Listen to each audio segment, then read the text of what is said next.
washed clean and pure in heart and soul. Nynaeve shivered as the water ran down her body, dripping on the floor. Shiriam took her arm with a relieved smile, but the Mistress of Novice's voice gave no hint of past worry. You do well so far. Coming back is doing well. Remember what your purpose is, and you will continue to be well. The redhead began to lead her around the ter'angreal to another arch. It was so real, Nynaeve said in a whisper. She could remember everything, remember channeling the one power as easily as lifting her hand. She could remember Aginor and the things the Forsaken wanted to do to her. She shivered again. Was it real? No one knows, Shiriam replied. Some are still in memory, and some have come out bearing the actual wounds of hurts taken inside. Others have been cut to the bone inside and come back without a mark. It is all a bit different every time for every woman who goes in. The ancients said there were many worlds. Perhaps this ter'angreal takes you to them.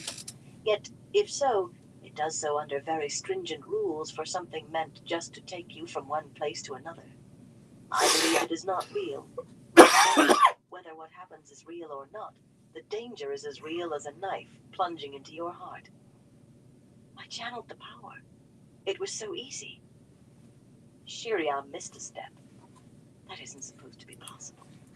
You should not even remember being able to channel. She studied Nynaeve. And yet you are not harmed. I can still sense the ability in you as strong as it ever was. You sound as if it were dangerous, Nynaeve said slowly, and Shiriam hesitated before answering. It isn't thought necessary warning, since you shouldn't be able to remember it, but this ter'angreal was found during the Trolloc Wars. We have the records of its examination in the archives.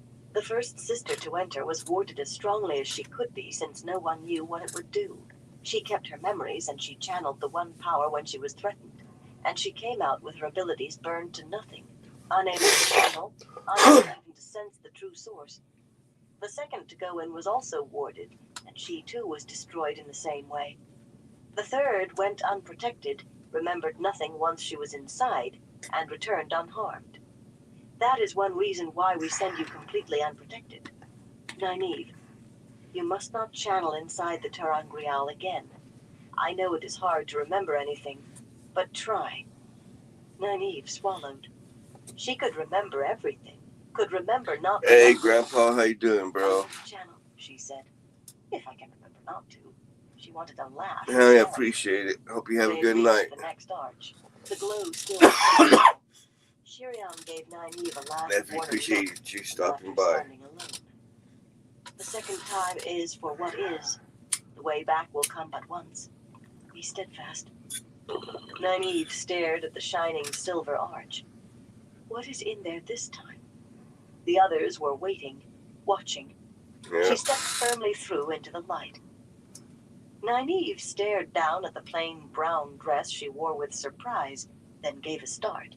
Why was she staring? This one is The way back will come but once. Some white buffalo. Looking around her, she smiled. She stood on the edge of the green in Emmons Field, with thatched houses all around and the Wine Spring Inn right in front of her. The wine spring itself rose in a gush from the stone outcrop thrusting up through the grass of the green, and the wine spring water rushed off east under the willows beside the inn. The street was out, but most people would be at their chores this time. It's definitely tasty. Looking at the inn, her smile faded. There was more than an air of neglect about it. A whitewash faded, a shutter hanging loose, the rotted end of a rafter showing at a gap in the roof tiles. What's gotten into Bran? Is he spending so much time being mayor he's forgetting to take care of his inn? The inn door swung open, and Senbui came out, stopping dead when he saw her. The old thatcher was as gnarled as an oak root, and the look he gave her was just as friendly. So you've come back, have you? Well, you might as well be off again. She frowned as he spat at her feet and hurried on past her. Sen was never a pleasant man, but he was seldom openly rude. Oh, yeah, Never Grandpa. to her, at least. Never to Definitely her appreciate face. you stopping by, and I'll have to Following try him to catch with you her eyes, tomorrow. She saw signs of neglect all What through game the you can play village. tomorrow? Thatch that should have been mended, weeds filling yards. The door on Mistress Alcar's house hung aslant on a broken hinge. Shaking her head, Nynaeve pushed into the inn. I'll have more than one word with Bran about this. The common room was empty except for a lone woman, her thick graying braid pulled over her shoulder. She was wiping a table, but from the way she stared at the tabletop, Nynaeve did not think she was aware of what she was doing. Yeah, that's usually how it is for me too. Marin? Marin Alvear jumped, one hand touching her throat, and stared. She I looked played years older than Nynaeve. a wrestling game today. Nynaeve? And a little bit of Oh, it is you. Diablo 2. Egwene? Have you brought Egwene back? Say you have. Nynaeve put a hand to her head.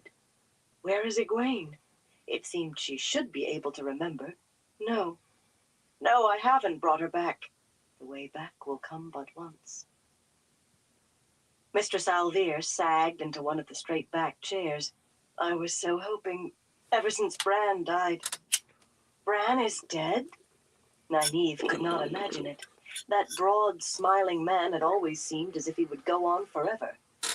I should have been here. The other woman jumped to her feet and hurried to peer anxiously through a window at the green and the village. If Malena knows you're here, there will be trouble. I just know Sen went scurrying off to find her. He's the mayor now. Hands and feet hurt today for How some did even reason. those wool-headed men choose Sen? It was Malena.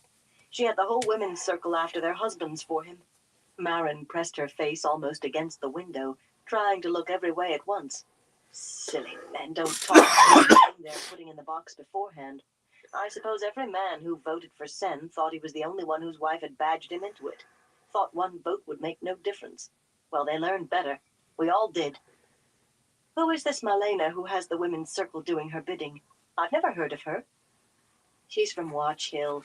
She's the Marin turned from the window, wringing her hands. Malena Alar's the wisdom, Nynaeve. When you didn't come back. Light, I hope she doesn't find out you're here. Nynaeve shook her head in wonder. Marin, you're afraid of her. You are shaking. What kind of woman is she? Why did the women's circle ever choose someone like her? Mistress Alvear gave a bitter laugh.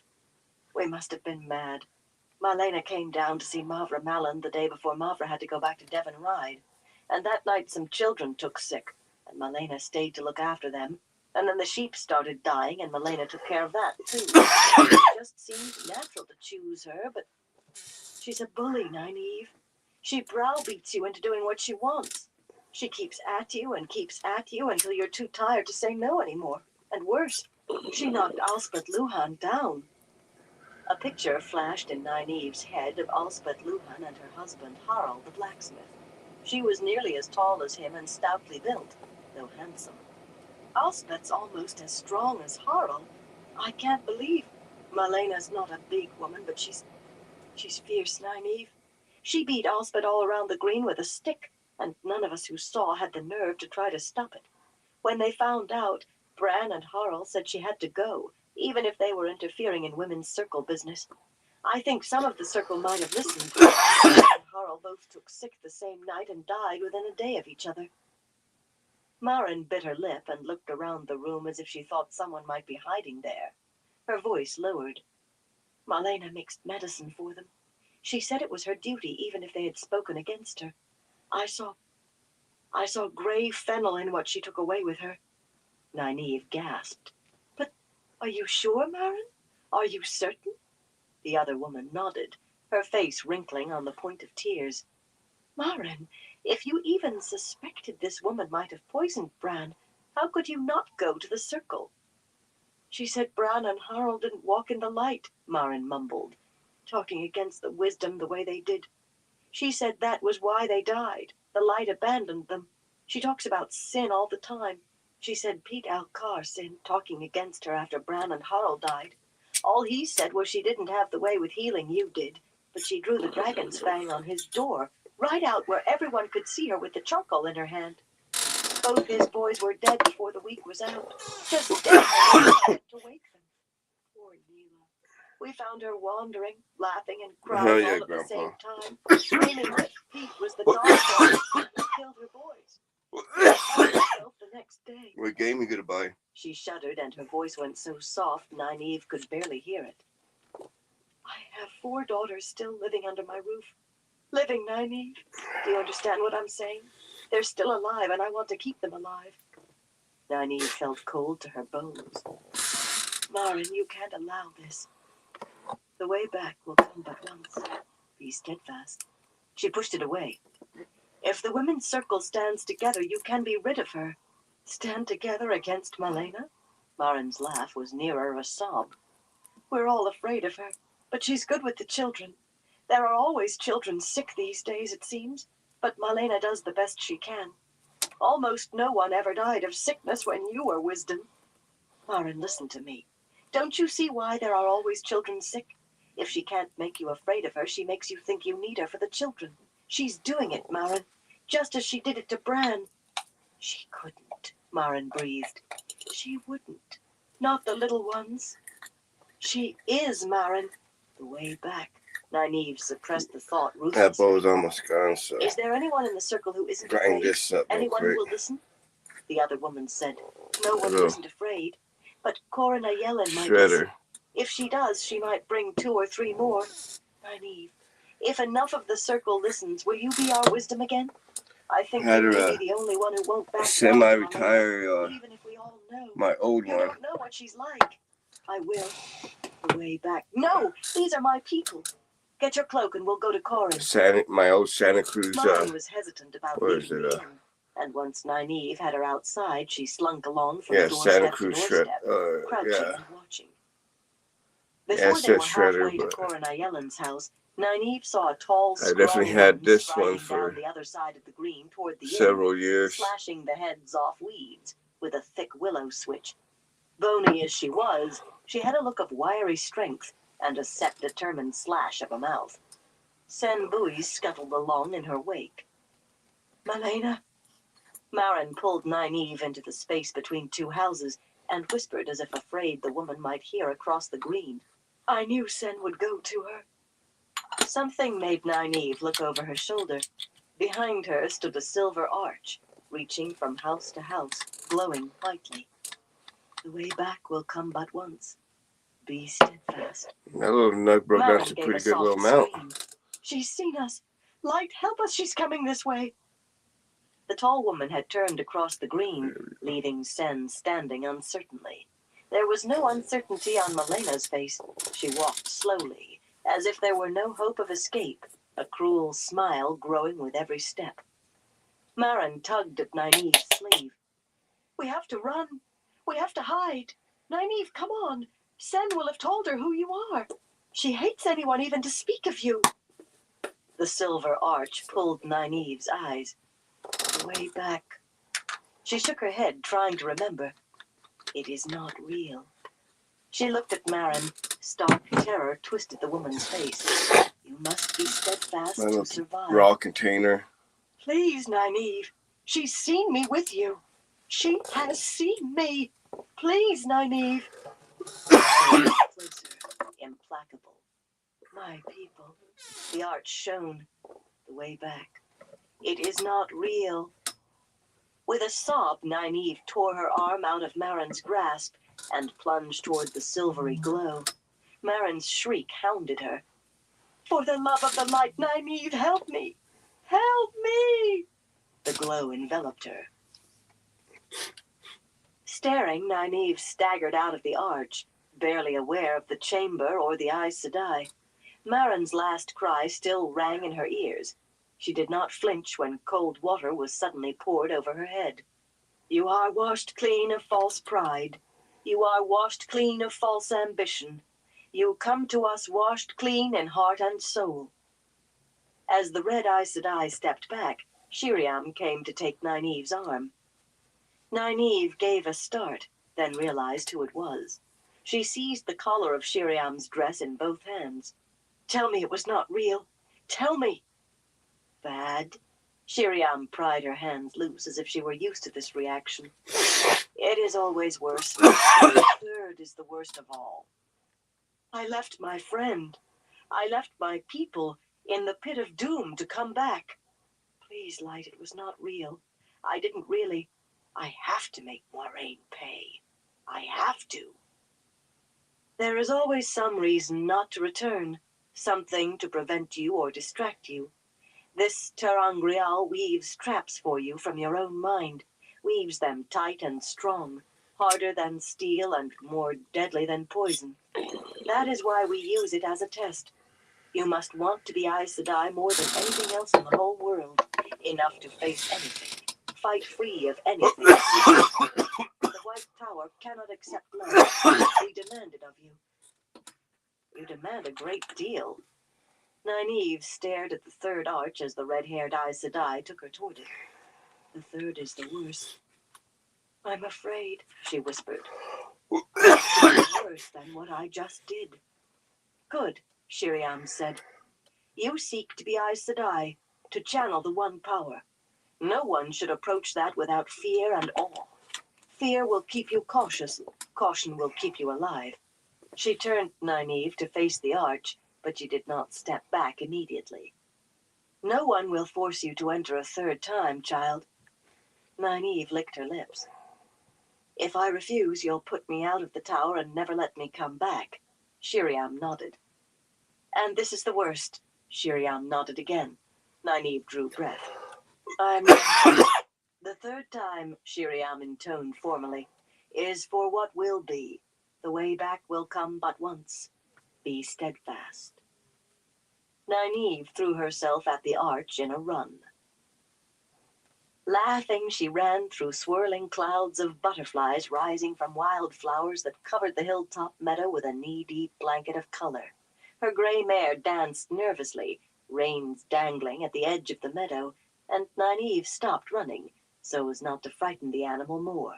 Some of the butterflies settled on her dress, on flowers of silver and seed pearls, or flittered around the sapphires and moonstones in her hair, hanging loose about her shoulders. Below the hill, the necklace of the 1,000 lakes spread through the city of Malkir, reflecting the cloud-brushing 7 towers, with golden crane banners flying at their heights in the mists. The city had 1,000 gardens, but she preferred this wild garden on the hilltop. The way back will come but once. Be steadfast. The sound of hooves made her turn. Al-Lan Mandragoran, king of Malkir, leaped from the back of his charger and strolled toward her through the butterflies, laughing.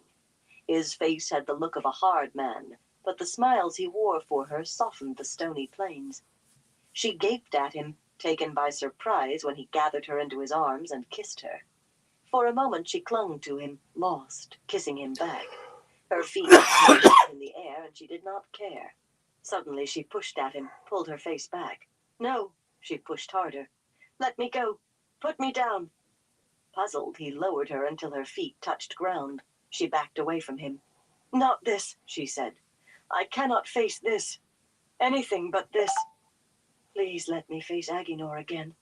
Memory swirled. Aginor? She did not know where that thought had come from. Memory lurched and tilted, shifting fragments like broken ice on a flooding river. She clawed for the pieces, clawed for something to hang on to. Are you well, my love? Lan asked worriedly. Do not call me that. I am not your love. I cannot marry you. He startled her by throwing back his head and roaring with laughter. Your implication that we are not married might upset our children, wife. And how are you not my love? I have no other and will have no other. I must go back. Desperately, she looked for the arch, found only meadow and sky. Harder than steel and more deadly than poison. Lan's babies. Light, help me. I must go back now. Go back? To Emond's Field? If you wish it, I'll send letters to Morghese and command an escort. Alone, she muttered, still searching. Where is it? I have to go. I won't be tangled up in this. I couldn't bear it. Not this. I have to go now. Tangled up in what, Nynaeve? What is it you couldn't bear? No, Nynaeve. You can ride alone here if you wish it, but if the Queen of the Malkiri came to Andor without a proper escort, Morghese would be scandalized if not offended. You don't want to offend her, do you? I thought you two were friends. Nynaeve felt as if she'd been hit in the head, blow after dazing blow. Queen, she said hesitantly, we have babies? Are you certain you're well? I think I'd better take you to Sharina Sedai. No, she backed away from him again. No, Aes Sedai. It isn't real. I won't be pulled into it this time. I won't. Very well, he said slowly. As my wife, how could you not be queen? We are Malkiri here, not Southlanders. You were crowned in the Seven Towers at the same time we exchanged rings. Unconsciously, he moved his left hand. A plain gold band encircled his forefinger. She glanced at her own hand, at the ring she knew would be there. She clasped her other hand over it, but whether to deny its presence by hiding it or to hold it, she could not have said. Do you remember now? He went on. He stretched out a hand as if to brush her cheek, and she went back another 6 steps. He sighed. As you wish, my love. We have 2 children, though only one can properly be called a baby. Marek is almost to your shoulder and can't decide if he likes horses or books better. Elnor has already begun practicing how to turn boys' heads when she is not pestering Sharina about when she'll be old enough to go to the White Tower. Elnor was my mother's name, she said softly. So you said when you chose it. Nynaeve, no, I will not be pulled into it this time. Not this. I won't. Beyond him, among the trees beside the meadow, she saw the silver arch. The trees had hidden it before. The way back will come but once. She turned toward it. I must go. He caught her hand, and it was as if her feet had become rooted in stone. She could not make herself pull away. I do not know what is troubling you, wife, but whatever it is, tell me and I will make it right.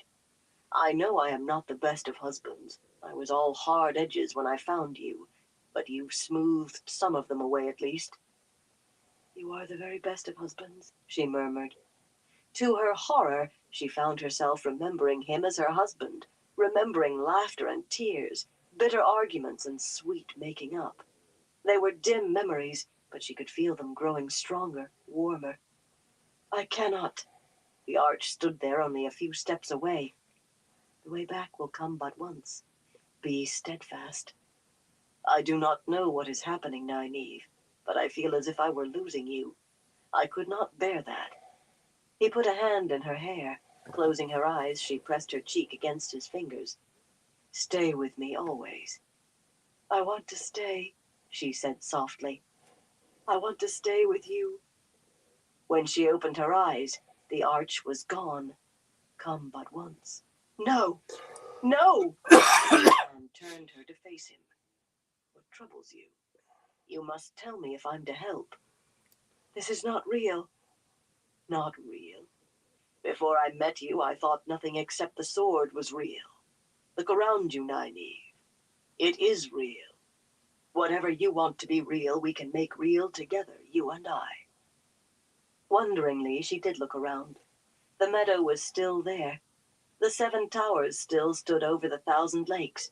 The arch was gone, but nothing else had changed. I could stay here, with Lan. Nothing has changed. Her thoughts turned. Nothing has changed. Egwene is alone in the White Tower. Rand will channel the power and go mad. And what of Mat and Perrin? Can they take back any shred of their lives? And Moiraine, who tore all our lives apart, still walks free. I must go back, she whispered. Unable to bear the pain on his face, she pulled free of him. Deliberately, she formed a flower bud in her mind, a white bud on a blackthorn branch. She made the thorns sharp and cruel, wishing they could pierce her flesh, feeling as if she already hung in the blackthorn's branches. Shiriam Sedai's voice danced just out of hearing, telling her it was dangerous to attempt to channel the power. The bud opened, and Saidar filled her with light. Nynaeve, tell me what's going on. Lan's voice slid across her concentration. She refused to let herself hear it. There had to be a way back still. Staring at where the silver arch had been, she tried to find some trace of it. There was nothing. Nynaeve! She tried to picture the arch in her mind, to shape it and form it to the last detail, curve of gleaming metal filled with a glow like snowy fire. It seemed to waver there in front of her, first there between her and the trees, then not, then there. I love you. She drew at Saidar, drinking in the flow of the one power till she thought she would burst. The radiance filling her, shining around her, hurt her own eyes. The heat seemed to consume her. The flickering arch firmed, steadied, stood whole before her. Fire and pain seemed to fill her. Her bones felt as if they were burning. Her skull seemed a roaring furnace. With all my heart. She ran toward the silver curve, not letting herself look back. She had been sure the bitterest thing she would ever hear was Marin Alvear's cry for help as Nynaeve abandoned her. But that was honey beside the sound of Lan's anguished voice pursuing her. Nynaeve, please don't leave me. The white glow consumed her. Naked, Nynaeve staggered through the arch and fell to her knees, slack-mouthed and sobbing, tears streaming down her cheeks. Shiriam knelt beside her. She glared at the red-haired Aes Sedai. I hate you, she managed fiercely, gulping. I hate all Aes Sedai. Shiriam gave a small sigh, then pulled Nynaeve to her feet. Almost every woman who does this says much the same thing. It is no small thing to be made to face your fears. What is this? She said sharply, turning Nynaeve's palms up. Nynaeve's hands quivered with a sudden pain she had not felt before. Driven through the palm of each hand, right in the center, was a long black thorn. Shiriam drew them out carefully. Nynaeve felt the cool healing of the Aes Sedai's touch. When each thorn came free, it left only a small scar on front and back of the hand. Shiriam frowned. There shouldn't be any scarring. How did you only get 2? Placed so precisely. If you tangled yourself in a blackthorn bush, you should be covered with scratches and thorns. I should, Nynaeve agreed bitterly. Maybe I thought I had already paid enough. There is always a price, the Aes Sedai agreed. Come now. You have paid the first price. Take what you have paid for. She gave Nynaeve a slight push forward. Nynaeve realized there were more Aes Sedai in the chamber. The Amyrlin in her striped stole was there, with a shawled sister from each Ajah ranged to either side of her, all of them watching Nynaeve. Remembering Shiriam's instruction,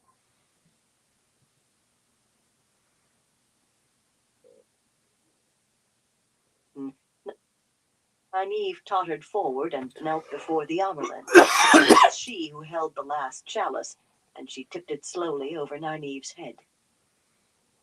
You are washed clean of Nynaeve Almira from Emond's Field. You are washed clean of all ties that bind you to the world. You come to us washed clean in heart and soul. You are Nynaeve Almira, accepted of the White Tower. Handing the chalice to one of the sisters, the Amyrlin drew Nynaeve to her feet. You are sealed to us now. The Amyrlin's eyes seemed to hold a dark glow. Nynaeve's shiver had nothing to do with being naked and wet. Chapter 24. New Friends and Old Enemies. Egwene followed the accepted through the halls of the White Tower. Tapestries and paintings covered walls as white as the outside of the tower. Patterned tiles made the floor. The accepted's white dress was exactly like hers, except for 7 narrow bands of color at hem and cuffs. Egwene frowned looking at that dress.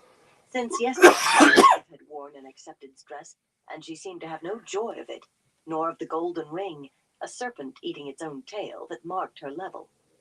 The few times Egwene had been able to see the wisdom, Nynaeve's eyes had seemed shadowed, as if she had seen things she wished with all her heart not to have seen. In here, the accepted said curtly, gesturing to a door. Named Pedra, she was a short, wiry woman, a little older than Nynaeve, and with a briskness always in her voice. You're given this time because it is your first day, but I'll expect you in the scullery when the gong sounds high and not 1 moment later. Egwene curtsied, then stuck out her tongue at the accepted's retreating back.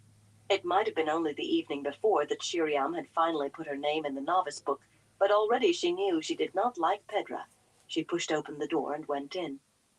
The room was plain and small with white walls, and there was a young woman with reddish gold hair spilling around her shoulders, sitting on one of two hard benches. The floor was bare. Novices did not get much use of rooms with carpets. Egwene thought the girl was about her own age, but there was a dignity and self-possession about her that made her seem older. The plainly cut novice dress appeared somehow more on her. Elegant, that was it. "My name is Elaine," she said. She tilted her head, studying Egwene. "And you are Egwene, from Emond's Field, in the Two Rivers." She said it as if it had some significance, but went right on anyway. "Someone who has been here a little while is always assigned to a new novice for a few days to help her find her way. Sit, please." Egwene took the other bench, facing Elaine. "I thought the Aes Sedai would teach me now that I'm finally a novice, but all that's happened so far is that Pedra woke me a good 2 hours before first light and put me to sweeping the halls.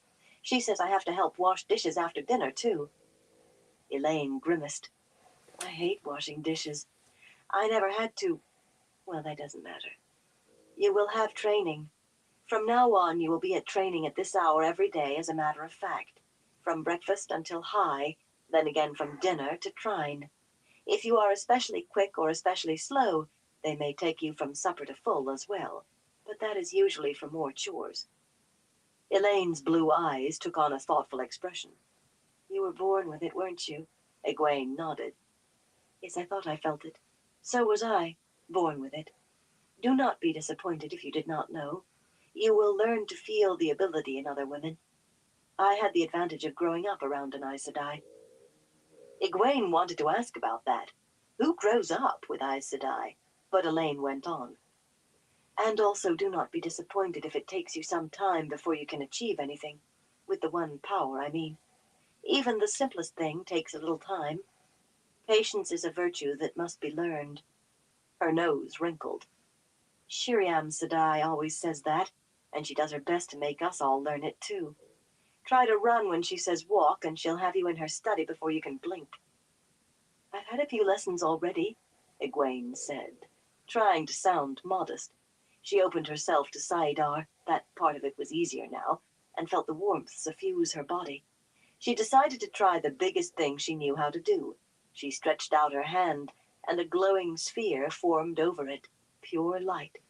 It wavered. She still could not manage to hold it steady, but it was there. Calmly, Elaine held out her hand, and a ball of light appeared above her palm. Hers flickered, too.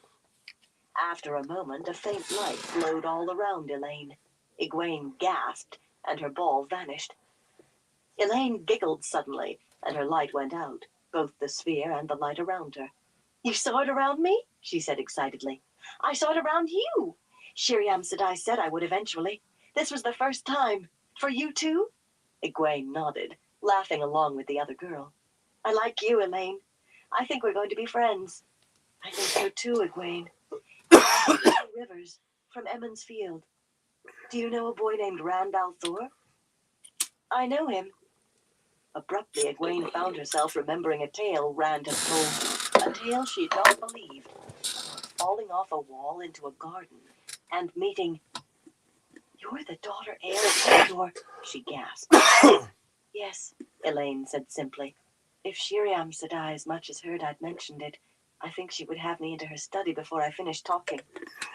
"Everyone talks about being called to Shiriam's study, even the accepted. Does she scold so fiercely? She seems kindly to me." Elaine hesitated, and when she spoke, it was slowly, not meeting Egwene's eye. "She keeps a willow switch on her desk. She says if you can't learn to follow the rules in a civilized way, she will teach you another way. There are so many rules for novices. It's not to break some of them," she finished. Be right back, everyone. "That's horrible.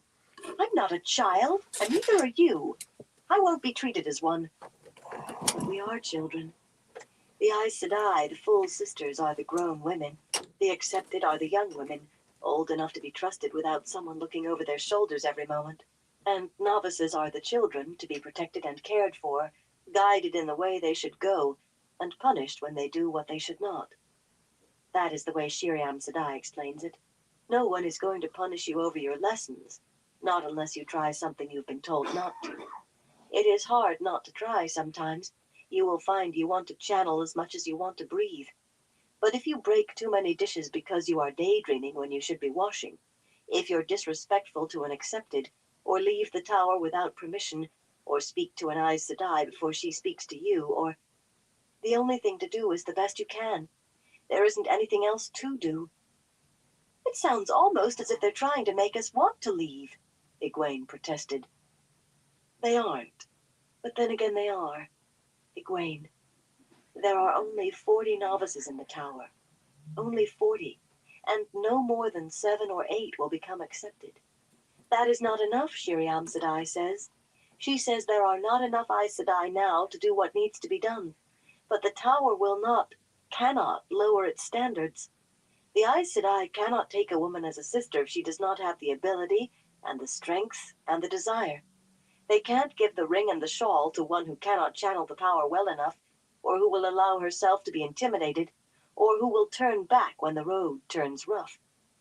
Training and testing take care of the channeling, and for strength and desire, well, if you want to go, they will let you. Once you know enough that you won't die of ignorance. I suppose, Egwene said slowly.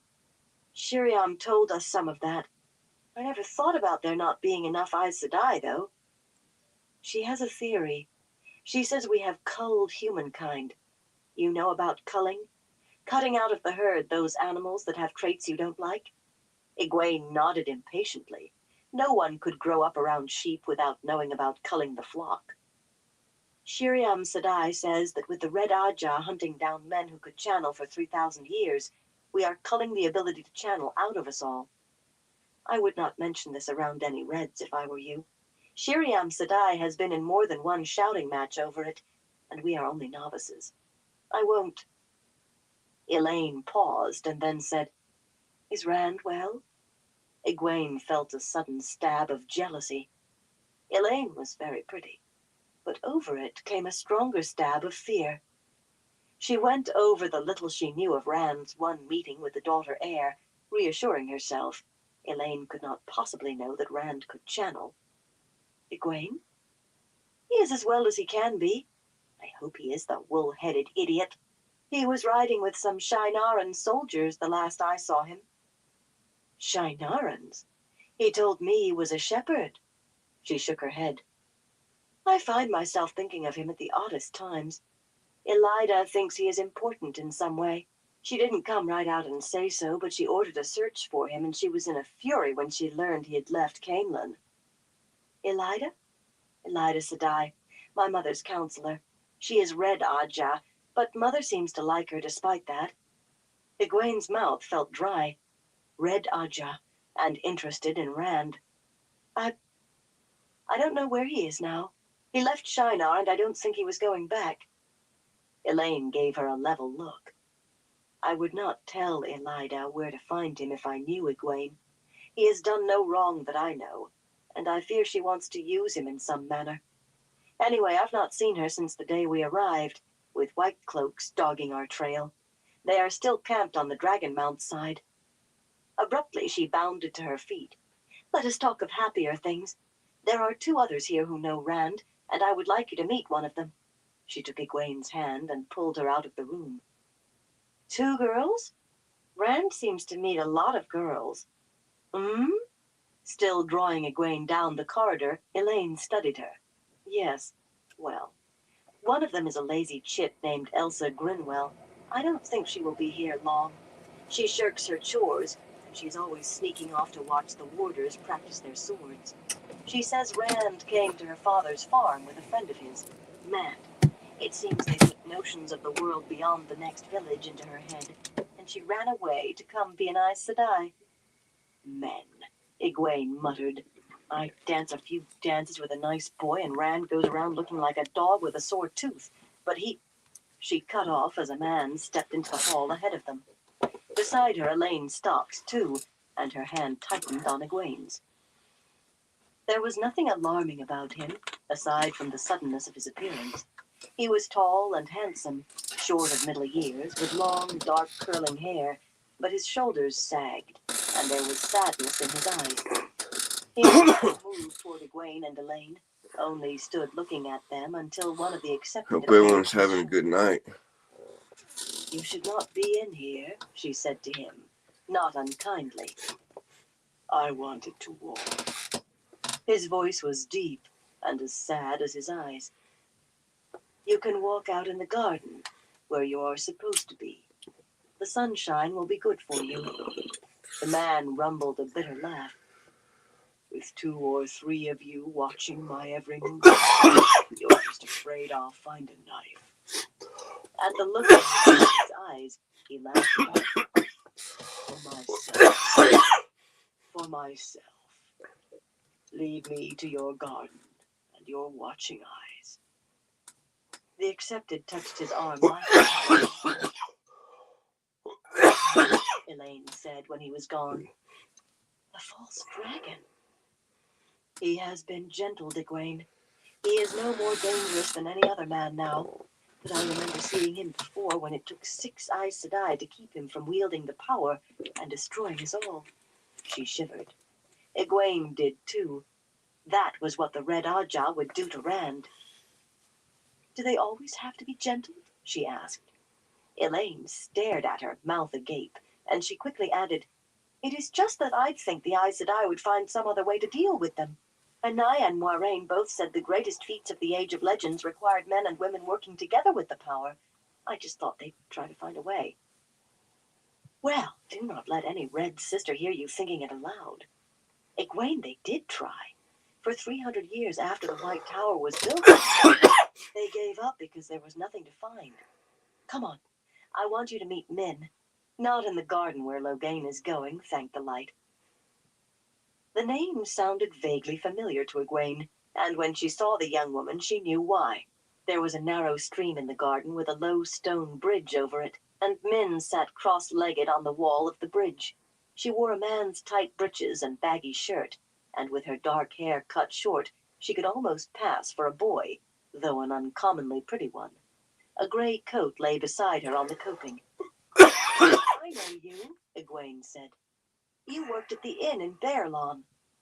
A light breeze riffled the water beneath the bridge, and grey wings warbled in the trees of the garden. Min smiled.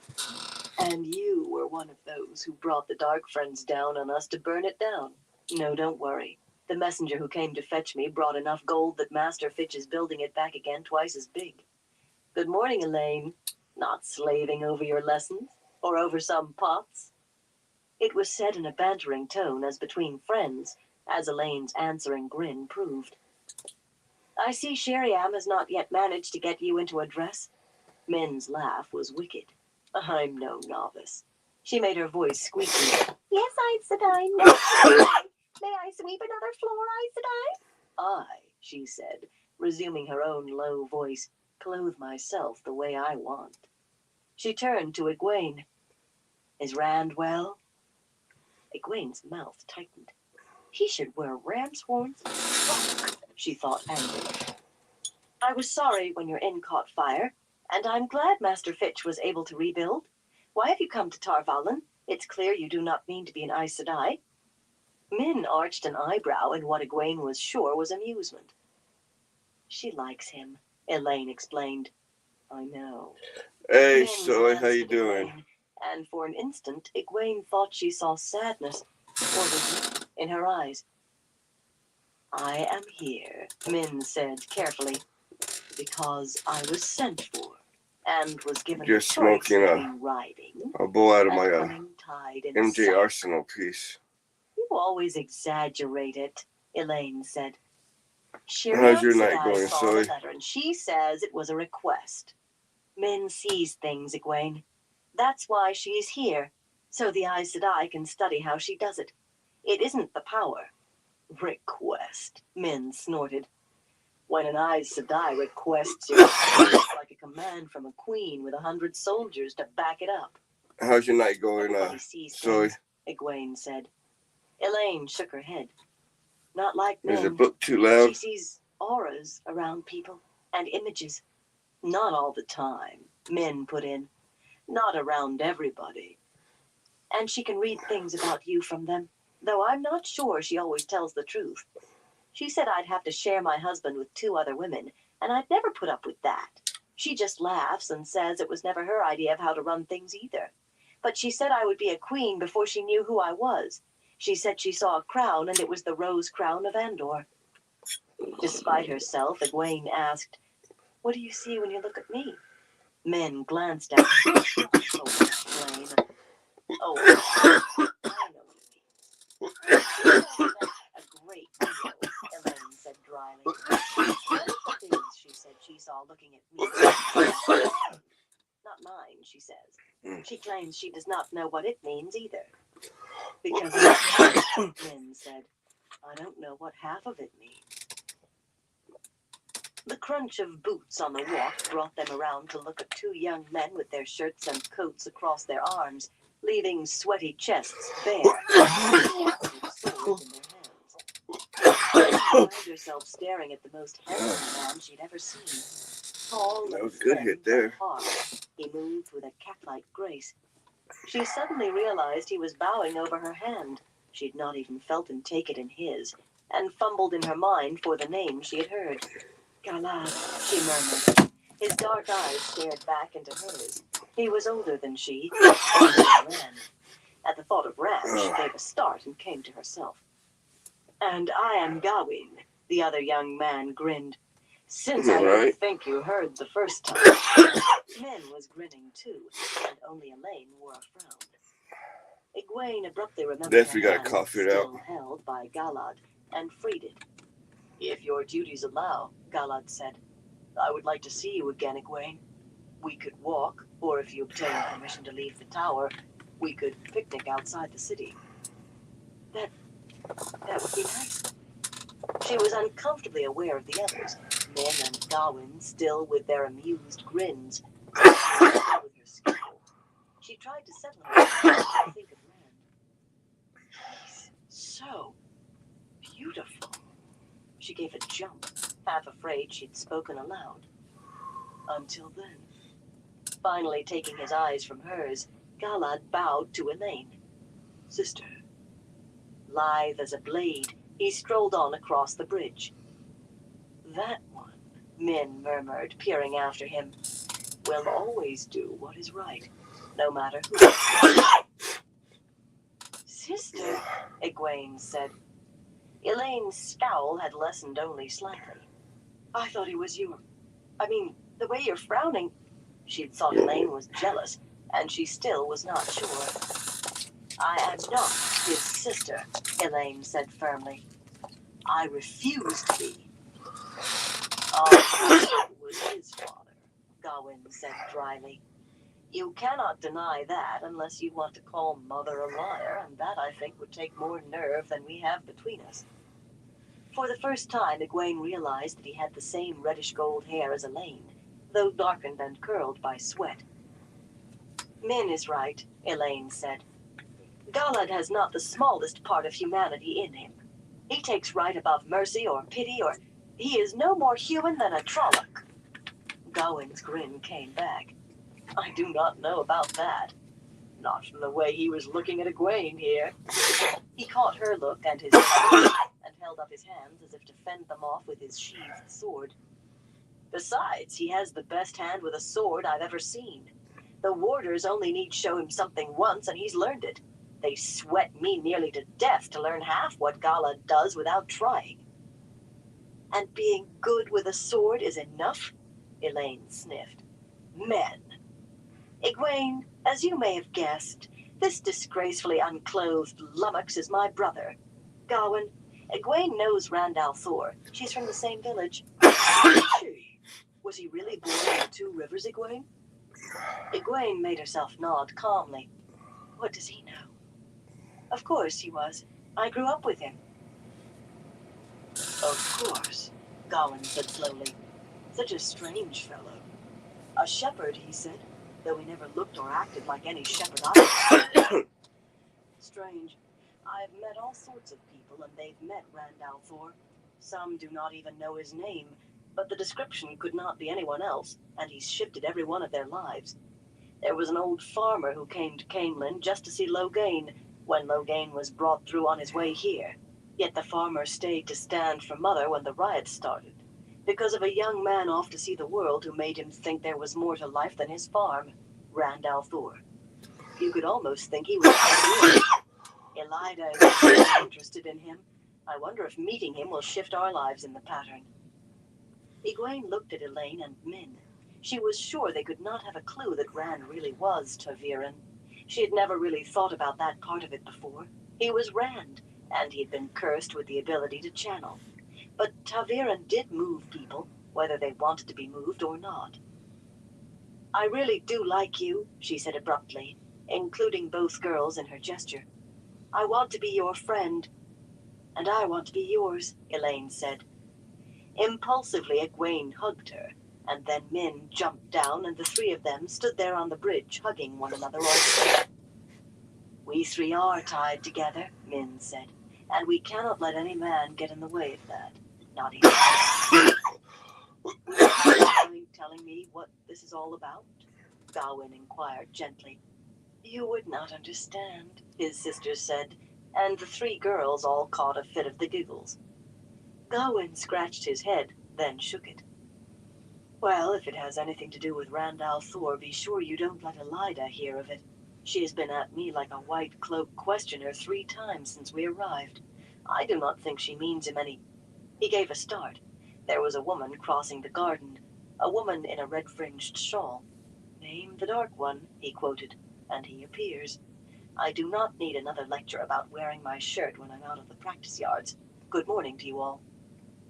Elaida spared a glance for the departing Gawain as she came up the bridge. She was a handsome woman rather than beautiful, Egwene thought, but that ageless look marked her as surely as her shawl. Only the newest maid sisters lacked it. When her gaze swept over Egwene, pausing only a moment, Egwene suddenly saw How's your night hardness been, in the Soy? Aes Sedai. She'd always thought Hopefully of you've been Moiraine doing as good strong, tonight. steel under silk, but Elaida dispensed with the silk. Elaida, Elaine said. This is Egwene. She was born with the seed in her teeth, and she has already had some lessons, so she is as far along as I am. Elaida? The Aes Sedai's face was blank and unreadable. In Caneland, child, I am counselor to the Queen, your mother. But this is the White Tower, and you a novice. Min made as if to go, but Elaida stopped her with a sharp, Stay, girl, I would speak with you. I've known you all my life, Elaida, Elaine said incredulously. You watched me grow up, and made the gardens bloom in winter so I could play. Child, there you were the daughter heir. Here you are a novice. You must learn that. You will be great one day, but you must learn. Yes, Aes Sedai. Egwene was astounded. If someone had snubbed her so before others, she would have been in a fury. Now, off with both of you. A gong began to toll, deep and sonorous, and Elaida tilted her head. The sun stood halfway to its pinnacle. Hi, Elaida said. You must hurry if you do not want further admonishment. And Elaine, see the Mistress of Novice after your chores.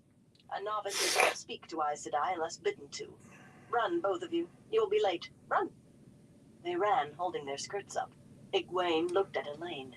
Elaine had 2 spots of color in her cheeks and a determined look on her face. I will be, Aes Sedai, Elaine said softly, but it sounded like a promise. Behind them, Egwene heard the Aes Sedai begin. I'm given to understand, girl, that you were brought here by Moiraine Sedai. She wanted to stay and hear if Elaida asked about Rand, but High rang through the wire summoned to chores. She ran as she had been commanded to run. Excuse me. I will be Aes Sedai, she growled. Elaine flashed a quick smile of understanding. Delayed reaction on that one. Min's shirt Also cash bulb, when she finally left the bridge. Not sweat from the sun, but from the heat of Elaida's questions. She looked over her shoulder to make sure the Aes Sedai was not following her, but Elaida was nowhere in sight. How did Elaida know that Moiraine had summoned her? Min had been sure that was a secret known only to her, Moiraine, and Sheriam. And all those questions about Rand. It had not been easy to a smooth face and a steady eye, while telling an Aes Sedai to her face that she had never heard of him and knew nothing of him. What does she want with him? Light, what does Moiraine want with him? What is he? Light, I don't want to fall in love with a man I've only met once, and a farm boy at that. Moiraine, the light blind you, she muttered. Whatever you brought me here for, come out from wherever you're hiding and tell me so I can go. The only answer was the sweet song of the Grey Wings. With a grimace, she went in search of a place to cool off. Chapter 25. Cairhien. The city of Cairhien lay across hills against the river Alguenya, and Rand's first sight of it came from the hills to the north by the light of the midday sun. Elricain Tavalin and the 50 Cairhienan soldiers still seemed like guards to him, the more since crossing the bridge at the Galen. They became more stiff the further south they rode. But Loial and Huron did not appear to mind, so he tried not to. He studied the city, as large as any he had seen. Fat ships and broad barges filled the river, and tall granaries sprawled along the far bank. But Cairhien seemed to be laid out in a precise grid behind its high gray walls. Those walls made a perfect square, with one side hard along the river. In just as exact a pattern, towers rose within the walls, soaring as much as 20 times the height of the wall, yet even from the hills Rand could see that each one ended in a jagged top. Outside the city walls, surrounding them from riverbank to riverbank, lay a warren of streets, crisscrossing at all angles and teeming with people. Foregate, Rand knew it was called from Huron. Once there had been a market village for every city gate, but over the years they had all grown into one, a hodgepodge of streets and alleys growing up every which way. As Rand and the others rode into those dirt streets, Tavalin put some of his soldiers to clearing a path through the throng, shouting and urging their horses forward as if to trample any who did not get out of the way quickly. People moved aside with no more than a glance, as if it were an everyday occurrence. Found himself standing, though. The Foregate's people's clothes were shabby more often than not, yet much of it was colorful, and there was a raucous bustle of life to the place. Hawkers cried their wares, and shopkeepers called for people to examine the goods displayed on tables before their shops. Barbers, fruit peddlers, knife sharpeners, men and women offering a dozen services and 100 things for sale, wandered through the crowds. Music drifted through the babel from more than one structure. At first Rand thought they were inns, but the signs out front all showed men playing flutes or harps, tumbling or juggling, and large as they were, they had no windows. Most of the buildings in Foregate seemed to be wood, however big they were, and a good many looked new, if poorly made. Rand gaped at several that stood 7 stories or more. They swayed slightly, though the people hurrying in and out did not seem to notice. "Peasants," Tavalin muttered, staring straight ahead in disgust. "Corrupted by outland ways. They should not be here." "Where should they be?" Rand asked. The Cairhienan officer glared at him and spurred his horse forward, flogging at the crowd with his quirt. Huron touched Rand's arm. "It was the Aiel War, Lord Rand." He looked to make sure none of the soldiers were close enough to hear. "Many of the farmers were afraid to go back to their lands near the spine of the world, and they all came here near. That's why Galdrian has the river full of grain barges up from Andor and Tyr. There's no crops coming from farms in the east because there aren't any farms anymore. Best not to mention it to a Cairhienan, though, my lord. They like to pretend the war never happened, or at least that they won it." Despite Tavalin's quirt, they were forced to halt while a strange procession crossed their path. Half a dozen men, beating tambours and dancing, led the way for a string of huge puppets, each half again as tall as the men who worked them with long poles. Giant crowned figures of men and women in long ornate robes bowed to the crowd amid the shapes of fanciful beasts, a lion with wings, a goat walking on its hind legs with 2 heads, both of which were apparently meant to be breathing fire from the crimson streamers hanging from the 2 mouths. Something that seemed to be half cat and half eagle, and another with a bear's head on a man's body, which Rand took to be. The crowd cheered and laughed as they pranced by. The man who made that never saw a Trolloc, Huron grumbled. Head's too big, and it's too skinny. Likely didn't believe in them either, my lord. Any more than in those other things. The only monsters these Foregate folk believe in are Aiel. Are they having a festival? Rand asked. He did not see any sign of it other than the procession, but he thought that there must be a reason for that. Tovelin ordered his soldiers forward again. No more than every day, Rand, Loyal said. Walking alongside his horse, the blanket-wrapped chest still wrapped to his saddle, the Ogier drew as many looks as the puppets had. Some even laughed and clapped as they had for the puppets. I fear Goldgrian keeps his people quiet by entertaining them. He gives gleemen and musicians the king's gift, a bounty in silver to perform here in the Foregate, and he sponsors horse races down by the river every day. There are fireworks many nights, too. He sounded disgusted. Elder Hammond says Goldgrian is a disgrace. He blinked, realizing what he had said, and looked around hurriedly to see if any of the soldiers had heard. Time for a refill on the bowl. Fireworks, Huron said, nodding. The Illuminators have built a chapter house here, I've heard. The same as in Tanchico. I didn't half mind seeing the fireworks when I was here before. Rand shook his head. He had never seen fireworks elaborate enough to require even one illuminator. He had heard they only left Tanchico to put on displays for rulers. It was a strange place he was coming to. At the tall square archway of the city gate, Tovelin ordered a halt and dismounted by a squat stone building just inside the walls. It had arrow slits instead of windows, and a heavy iron-bound door. A moment, my Lord Rand, he said, tossing his reins to one of the soldiers. He disappeared inside. With a wary look at the soldiers, they sat their horses rigidly in two long files. Rand wondered what they would do if he and Loyal and Huron tried to leave. He took the opportunity to study the city that lay before him. Cairhien proper was a sharp contrast to the chaotic bustle of the Foregate. Broad paved streets, wide enough to make the people in them seem fewer than they were, crossed each other at right angles. Just as in Tremoncienne, the hills had been carved and terraced to straight lines. Closed sedan chairs, some with small pennants bearing the sigil of a house, moved with deliberateness, and carriages rolled down the streets slowly. People went silently in dark clothes, with no bright colors except here and there slashes across the breast of coat or dress. The more slashes, the more proudly the wearer moved. But no one laughed or even smiled. The buildings on their terraces were all of stone, and the ornamentation was straight-lined and sharp-angled. There were no hawkers or peddlers in the streets, and even the shops seemed subdued, with only small signs and no wares displayed outside. He could see the great towers more clearly now. Scaffolds of lashed poles surrounded them, and workmen swarmed on scaffolding, laying new stones to push the towers higher still. The topless towers of God, Loyal murmured sadly. Well, they were tall enough to warrant the name once. When the Aiel took Cairhien, about the time you were born, the towers burned and cracked and fell.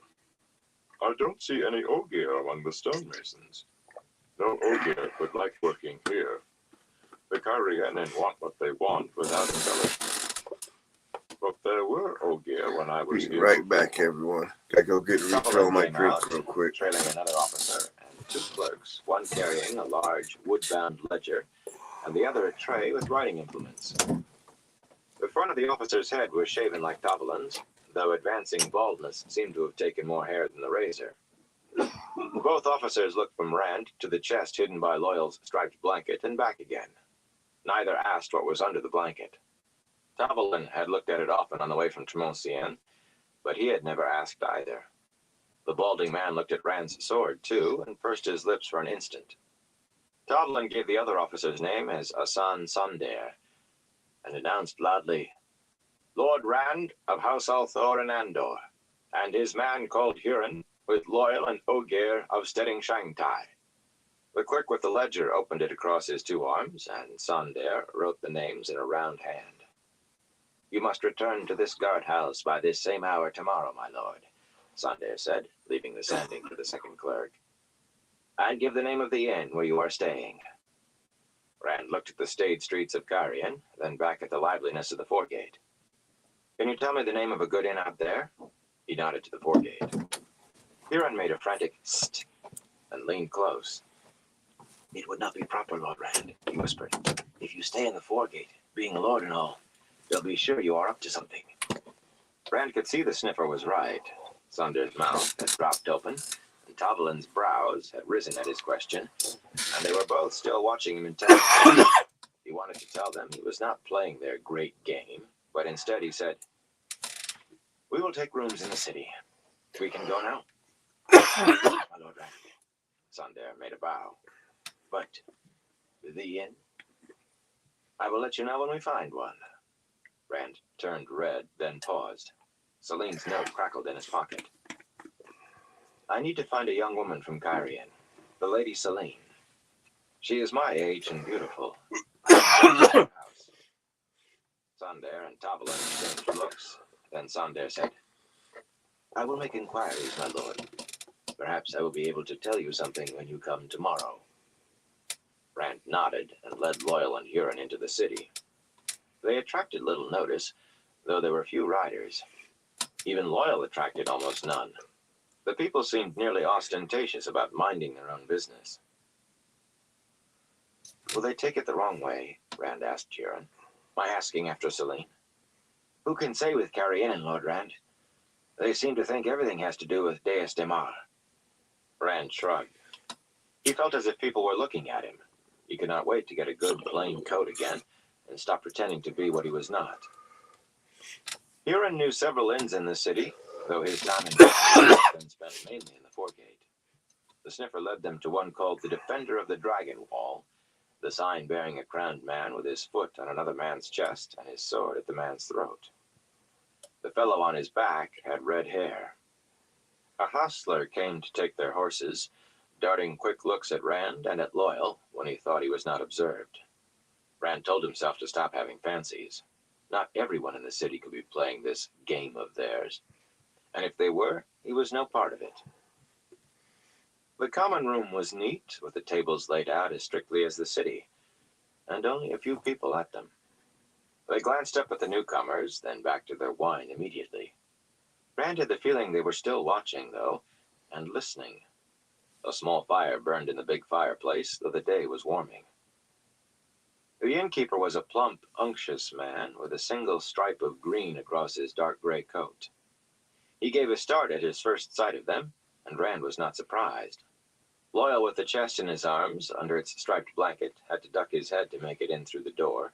Huron was burdened with all their saddlebags and bundles, and his own red coat was a sharp contrast to the somber colors the people at the tables wore. The innkeeper took in Rand's coat and his sword, and his oily smile came back. He bowed, washing his smooth hands. Forgive me, my lord. It was just that for a moment I took you for... Forgive me. My brain is not what it was. You wish rooms, my lord? He added another, lesser bow for Loyal. I am called Quayle, my lord. He thought I was Aiel, Rand thought sourly. He wanted to be gone from Kyrian, but it was the one place Ingtar might find them, and Celine had said she would wait for him in Kyrian. One second, I want to be right back. Quayle explaining with too many smiles and bows that it was necessary to move a bed for Loyal. Rand wanted them all to share a room again, but between the innkeeper's scandalized looks and Huron's insistence, we have to show these Kyrian and we know what's right as well as they do, Lord Rand. They ended with two, one for him alone, with a connecting door. The rooms were much the same, except that theirs had two beds, one sized for an Ogier, while his had only one bed, and that almost as big as the other two, with massive square posts that nearly reached the ceiling. His tall-backed padded chair and the washstand were square and massive too, and the wardrobe standing against his wall was carved in a heavy, rigid style that made the thing look ready enough to fall over on him. A pair of windows siding his bed looked out on the street 2 floors below. As soon as the innkeeper left, Rand opened the door and admitted Loyal and Huron into his room. This place gnaws at me, he told them. Everybody looks at you, as if they think you're doing something. I'm going back to the foregate, for an hour anyway. At least the people laugh there. Which of you is willing to take the first watch on the horn? I will stay. Loyal said quickly. I'd like a chance to do a little reading. Just because I didn't see any Ogier does not mean there are no stonemasons down from Stedding Tsofu. It is not far from the city. I think you would want to meet them. No, Rand. They asked enough questions the last time about why I was outside alone as it was. If they've had word from Stedding Shangtai, well, I will just rest here and read, I think. Rand shook his head. He often forgot that Loyal had run away from home, in effect, to see the world. What about you, Huron? There's music in the foregate, and people laughing. I'll wager no one is there. I would not be so certain of that myself, Lord Rand. In any case, I thank you for the invitation, but I think not. There's so many fights, and killings too, in the foregate, that it stinks, if you know what I mean. Not that they're likely to bother a lord, of course. The soldiers would be down on them if they did. But if it pleases you, I would like to have a drink in the common room. Huron, you don't need my permission for anything. You know that. As you say, my lord. The sniffer gave a suggestion of a bow. Rand took a deep breath. Alright, everyone. I'm probably gonna If they call did not into meet this Carrion live, soon, see if I he would can't be bowing and straightening lay down and behind. get a little bit of sleep. And if Matt and Perrin saw that, they Actually, a would little never let him forget. feel wore out and tired today for some I have reason. nothing to lay Zingtar. I want to thank everyone who stopped by and back to Faldara ourselves. chilled, and everyone who keeps coming back and He chilling. touched Celine's note to Definitely his coat. appreciate all y'all, We will have to. and I hope everyone stays safe. Loyal, I'll come back so you Till can next see time, some of the everyone. city. I'd rather not risk it. Loyal